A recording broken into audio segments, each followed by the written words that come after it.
قلت لكم أن المعركة إذا تتذكروني ورحت للعمارة وكان بث مباشر بالعمارة وباشر إن شاء الله بالبث المباشر تسمعوها. قلت لهم للناس ترى هاي المعركة ما مستهدفة الشخصية الموجودة الآن كرئيس وزراء رئيس حكومة، ترى الاستهداف إذا يجي فلان أو فلان أو من التيار الفلاني من الحزب الفلاني الجماعة نفس الموقف، مسألة طائفية. قلت لهم أن المعارك واصلة على مشارف كربلاء. أنت شايف كربلاء شلون جغرافيا محصورة لو مو محصورة؟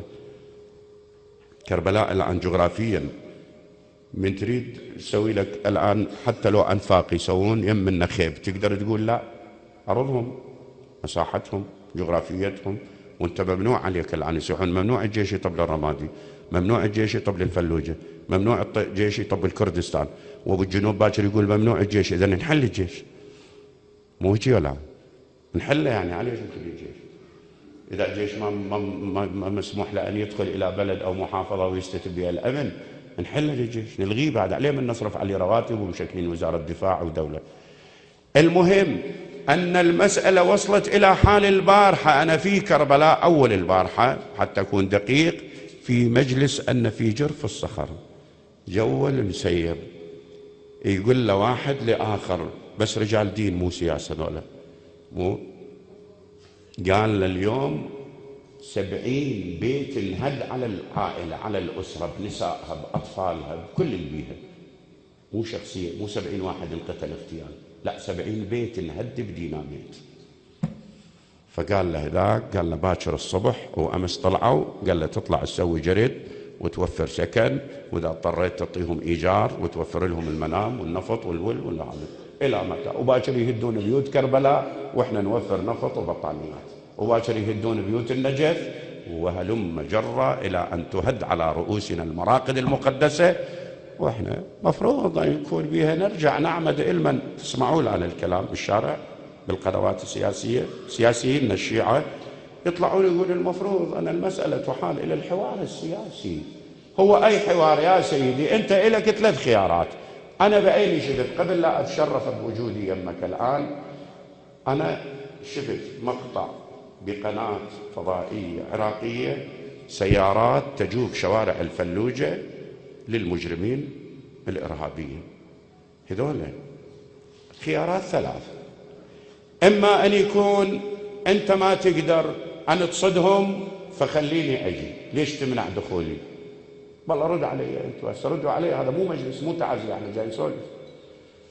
إما أن تقدر تصدهم أو أنت صدهم وحياك الله وأنت عراقي وإلك تاريخ، وإذا تقول أنا أقل من قابليتهم خليني أطب، لو أنت واحد منهم مشكل لهم الحضانة أكو غيرها أرجوك؟ إذا لا أنت تقاومهم ولا تسمح لي أدخل أعالجهم أو هم موجودين، إذا أنت تشكل حاضنة لهم لو مو حاضنة. بعد شنو بعد؟ نقاش سياسي وحوار سياسي ونسيج اجتماعي ووحدة وما أعرف شو يسموها، وبالتالي راح يصل الحال والله إلى المراقد المقدسة، يوصلون حتى إلى كربلاء يعبثون بها كما عبثوا في أيام زمان، وربطوا خيولهم وراثت وبالت في حرم الحسين وقتلوا 5000 من زوار الحسين بالصحن الشريف، وكان جلهم من العجم. قارئ التاريخ لو مو قارئ نفس الحال. فشاهد أن الحاكم إذا كان ينبثق من صميم الأمة من واقع الأمة يفكر بها، إذا كان ما يفكر بها لا والله تبقى المهم عند العملية السياسية. الآن شنو اللي جاي يصير عندنا؟ أنا أبغض فلان من الناس، أبغض فلان، منو فلان؟ خلي نسميه سين من الناس. تتذكرون معركة الجمل؟ صار موقف بمعركة الجمل مماثل لليوم. معركة الجمل صارت معركة التقى من خلالها مالك الأشتر النخعي وعبد الله ابن الزبير.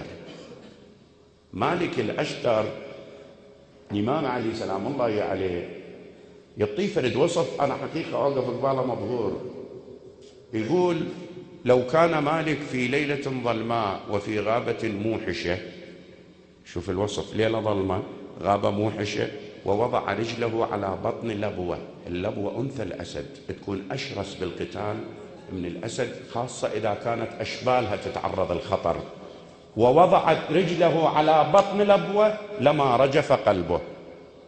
أنا أقول هذا حاط له بلوكة بقلبه، مو قلب حقيقة، ماكو قلب ما يتحرك هالشكل، بس وصف علي بن أبي طالب مضبوط. مالك من التقى والتحم هو وعبد الله ابن الزبير، عبد الله شباب ومالك عمره قريب 90، 3 أيام طاوي مو ماكل، فطاحوا اثنينهم للأرض. طبعا جالدوا بالسيوف، تكسرت الرماح، تدمرت. بعدين صار شلون نقول من الزياق مشافت، مثلنا هسه مشافت واحنا ما ندري، واحنا مو دارين ترى هي هسه بالسلاح الابيض، واحنا مو دارين اصلا ولا متاثرين على شبابنا وجيشنا اللي يباد ويقتل ويصيحون الجيش الصفوي، واحنا نضحك يطلعون سياسيين يضحكون ولا حقه مجروح ما حق.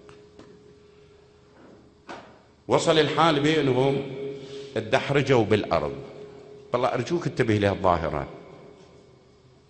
اهل الجمل كان بامكانهم يطعنون مالك برمح يقتلوه، بس شنو اللي منعهم؟ اذا طعنوا مالك الرمح يعبر المن؟ يعبر العبد الله وينقتل عبد الله وياه، لان ملتحمين جسد واحد. ما عبد الله ايش كان يصيح الربعه؟ قال اقتلوني ومالك، انا ادري انتم خايفين علي بس اقتلوني ومالك، وحقك اقراها زين. اللي جاي يصير الان هو هذا اللي جاي يصير الان، جاي نباع بالمزايدات السياسيه، ويباع المذهب وتباع المقدسات بالمزايدات السياسيه.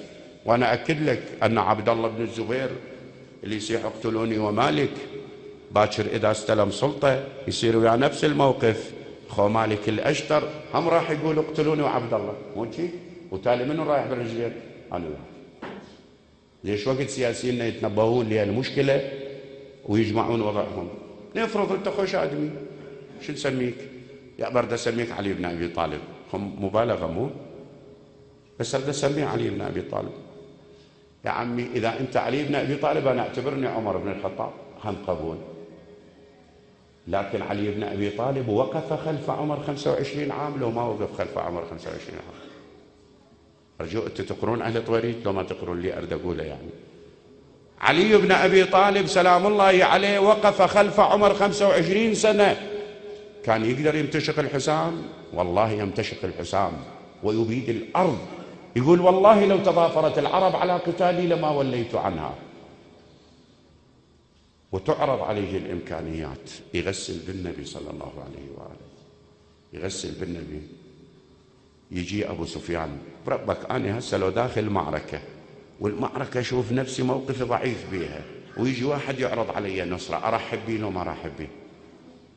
يجي ابو سفيان للامام علي، قال له يا علي لئن شئت لأملأنها خيلا ورجلا على أبي بكر وعمر.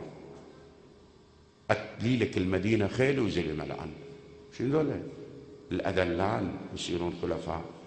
بابا علي بن أبي طالب دققه، عرف نوايا سيئة. تجي قال له، قال يا أبا سفيان أجاهلية بعد إسلام؟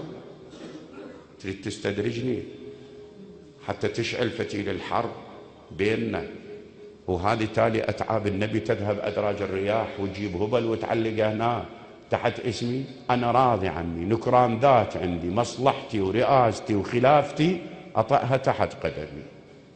لأن هو علي بن أبي طالب شنو اللي ضحى به؟ الخلافة مو الخلافة المنصب الإلهي. خو المنصب الإلهي أنا وأنت نقول علي إمامنا، مو علي بن أبي طالب ضحى بالمنصب الإلهي بالخلافة لو ضحى بالكرسي؟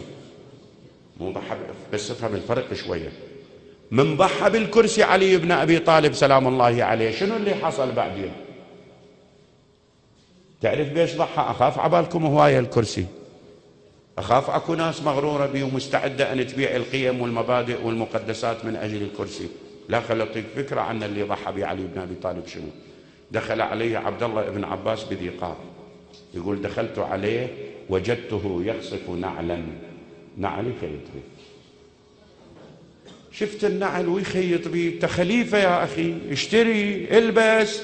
عم العالم سوت عمليات تقويم أسنان ب15 ب20 30 مليون ومن ميزانية الدولة، سوت عمليات بسيطة ومن ميزانية. هسه انت ضال على اشتري لك نعل. يقول التفت إلي قال يا ابن عباس ما قيمة هذا النعل؟ قلت لا قيمة له، رماه من يده قال والله إنه أهم عندي من خلافتكم. إذا شفت اللي يتنازل عنه علي بن أبي طالب شنو قيمته؟ أنا بنظري خلافة، بس بنظر علي بن أبي طالب شنو؟ فرد مال أنعال أجلك الله لاستيك مقطوعة. والله إنه أهم عندي من خلافتكم إن لم أقم حقا وأدفع باطلا. فالمهم هذا قال له أنا حتى لا تلتهب ظهور الأبرياء بالسياط. قال له زين ليش جوعتهم؟ قال له من جوعتهم تجربة واحدة تغنيك عن قراءة ألف كتاب. هذول باكر عقبة إذا طال العمر بهم يجي ناس يقولوا لهم أكو ناس جياع، يدرون شنو جياع؟ هذا إذا كان مليان تخمة، إذا ما شايف الجوع. وهذا ترى جزء من حكمة الصوم، ترى الصوم مدرسة، جزء من حكمة الصوم، لأن أكو ناس ما عارفة الجوع بالمرة. يعني أنت تتصور الآن جعفر بهذا العمر يجوع، شلون يجوع؟ الله رازقه وعنده ياكل، لكن الله يريد يجوع 14 ساعة بالصيام حتى يشعر بالجياع. ألم يجدك يتيما فآوى ووجدك ضالا فهدى ووجدك عائلا فأغنى فأما اليتيم، شوف الربط بينهم، فأما اليتيم فلا تقهر. يعني أنت